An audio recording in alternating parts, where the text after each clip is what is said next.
Hello students, welcome to Lucky Gate. This is a question asked in GATE 2016 from the subject Database Management System. The question given is, consider the following two-phase locking protocol. Suppose a transaction T accesses for read or write operations a certain set of objects we call O1 to OK. This is done in the following manner. Step 1. T acquires exclusive locks to O1 to OK in increasing order of their addresses. What does it mean? T1 means transaction T is going to lock those objects in the increasing order, means lock of object 1, then lock of object 2 and so on. Right, means in the increasing order, not in the random order. It is clearly given. It is accessing the locks in increasing order. Lock object 1, lock object 2, dash dash lock object k. It is going to lock in the increasing order. And step 2 says the required operations are performed, means whether it may be performing read operation or write operation is going to be performed. And finally step 3, all locks are released. Then after that, all unlock of object 1, unlock of object 2, dash dash dash, unlock of object k is going to be released. Now this protocol, option A given, guarantees serializability. One thing, this is for two-phase locking protocol. One important point for the 2PL is 2PL ensures conflict serializability.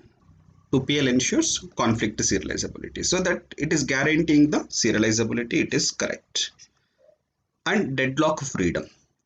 Now look whether it is free from deadlock or not. Now when you can expect a deadlock situation? Suppose if a transaction T1 accessing object O1, means by locking object O1 and object O2. If some transaction T2 locks object O2, then object O1, then what it happens? First transaction 1 locked object O1 and transaction 2 locked object O2. Now after this, if T1 requests an object O2, now T1 has to wait for T2 to release it. Then it is going into waiting state. After T1 goes into waiting state, T2 is requesting lock on object 1. T2 requesting lock on object 1 because it is already held by T1. Now what T2 should go? It is also should go into waiting state. So means both are in waiting state for each other in a circular way, so that it causing an undesirable situation called deadlock. Now friends, here you should observe what exactly the point I am trying to tell you. T1 is accessing the data items in the order from O1 to O2, and T2 is accessing the data objects in the order from O2 to O1.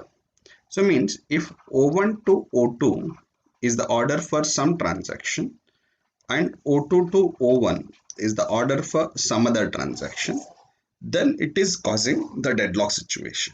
Suppose if T2 is also accessing the objects in the order from O1 to O2, then what will happen if T1 and T2 both are accessing the data items in the same order? Lock on object 1, lock on object 1, lock on object 2, lock on object 2.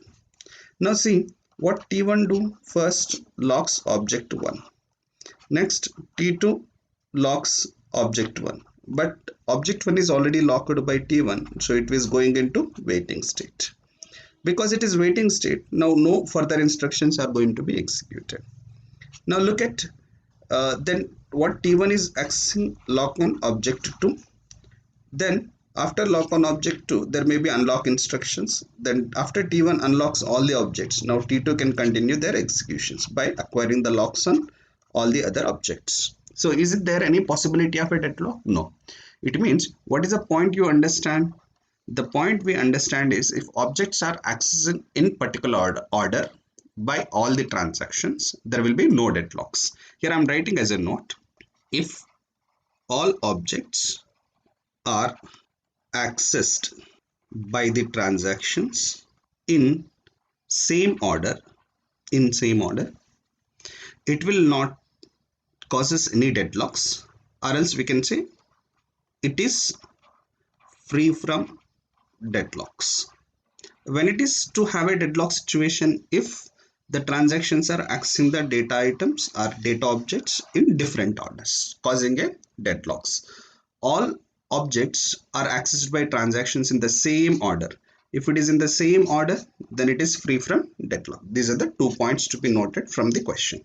So because all objects in the question clearly given are accessing in the or increasing order, so that it is free from deadlocks. So answer is option A, and the remaining options are incorrect. Why? Because it is neither serializability nor deadlock freedom, because 2PL ensures conflict serializability, but question is given, option is given neither serializability, incorrect, and not deadlock freedom, incorrect. It is guarantees deadlock freedom but not serializability, incorrect. 2PL always ensures serializability. So answer for the question is option A.